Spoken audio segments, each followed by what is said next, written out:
Pace bene, saya menemukan ada lagi video ya yang menyebut bahwa Katolik itu mempercayai dongeng-dongeng dari ajaran lain untuk membentuk ajarannya tentang Maria.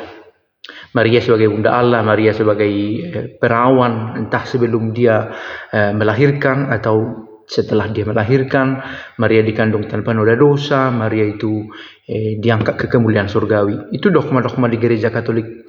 Nah, ada sekelompok orang yang berkata bahwa Katolik itu meyakini dongeng-dongeng, katanya dongeng-dongeng gnostik. Saya tidak akan menyebut nama lagi karena saya pikir itu akan justru memperkeruh gitu ya. Itu yang pertama. Yang kedua, saya juga tidak akan menyajikan data-data presisi di sini, tapi bukan berarti yang saya katakan ini adalah karang-karangan saya ya.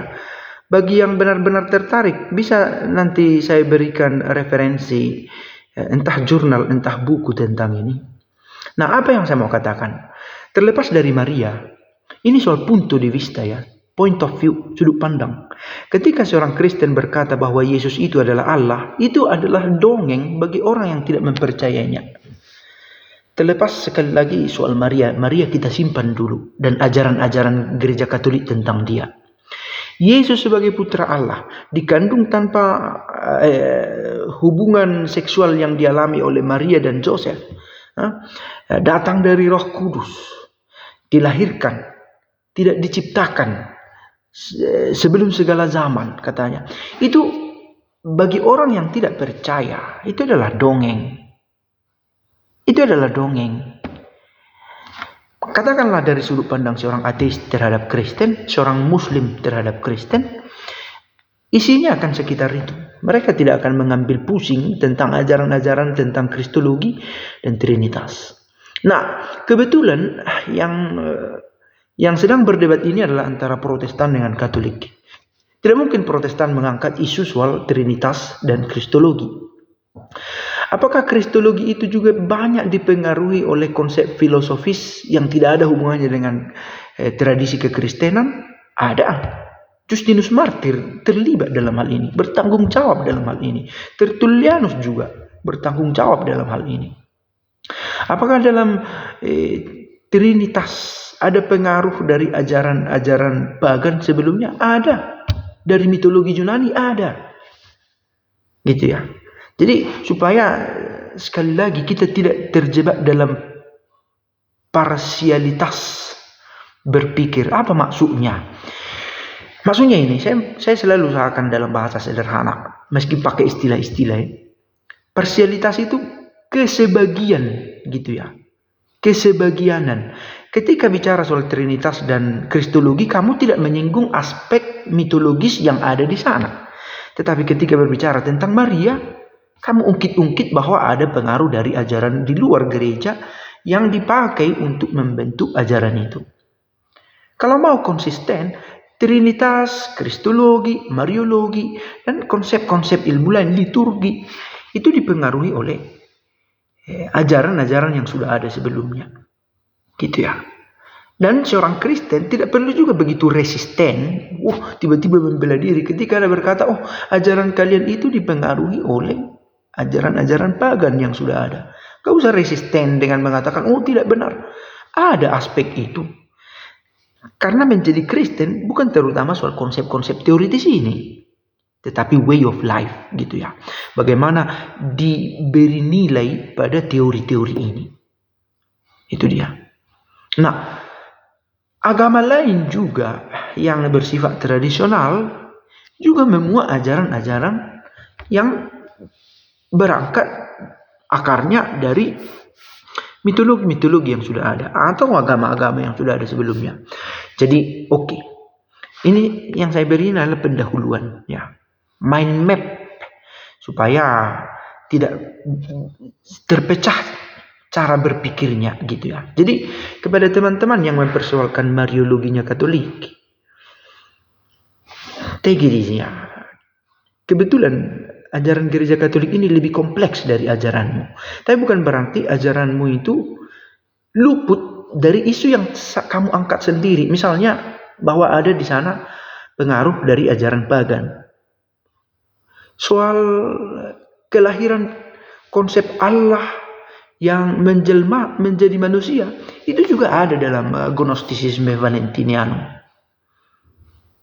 Ada itu.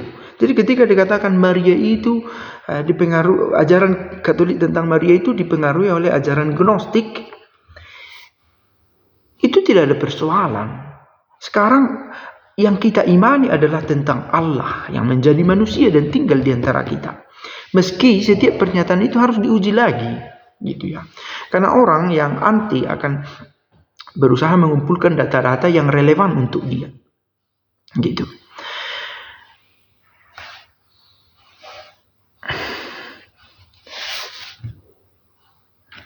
Apalagi? Nah, sekarang kamu berada di posisi mana, begitu ya? Selalu mempersoalkan ajaran-ajaran gereja, padahal bagian-bagian yang kamu ingin pakai, kamu pakai. Dan yang saya sayangkan adalah seorang akademisi yang mengatakan ini, gitu ya. Seorang akademisi, seandainya dia seorang influencer, yang belum tentu seorang akademisi, bisa dimengerti dalam arti itulah situasi sekarang, ya. Seorang influencer bisa tampak seolah seorang expert. Tetapi bila seorang expert berkata-kata seperti seorang influencer, bisa kita pertanyakan apakah ini hanya soal metode penyampaian atau isinya juga menjadi sedangkal seorang yang tidak memiliki background di keilmuan yang bersangkutan, gitu ya. Oke, jadi sekali lagi ini bagi sesama Kristen ya. Kalau bicara dengan teman yang di luar Kristen, sudut pandang kita memang sudah berbeda. Tapi sesama Kristen, bila kamu temukan di ajaran orang sesuatu yang tradisional dan kamu pikir ada aspek lain yang memengaruhi itu, jangan terburu-buru membuat penghakiman. Sebab dirimu pun sejauh masih menyebut Kristen yang percaya pada Trinitas dan Kristologi yang Katolik miliki, kamu tidak luput dari isu ini, gitu ya. Nah, kamu tidak membahas Maria bukan berarti kamu tuntas tentang itu. Kamu menutup diri, gitu ya. Karena ketika kamu meluaskan cakupan teologimu pada wilayah-wilayah yang selama ini kamu anggap hilang atau tidak ada, kamu pun akan sampai pada kerumitan yang diciptakan oleh pikiran kita, memahami bagaimana Allah itu menjadi manusia dan tinggal di antara kita, dan efeknya pada konsep-konsep lain tentang Maria, tentang dosa, tentang keselamatan, dan banyak hal. Saya pikir cukup video ini ya.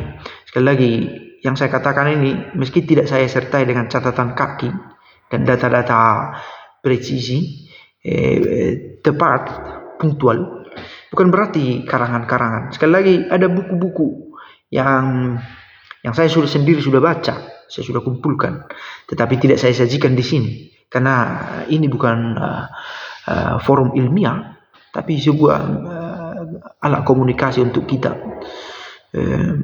Meski sekali lagi bisa saja disajikan, tetapi butuh waktu untuk membuat efek-efek video atau mengedit ini catatan-catatan untuk itu.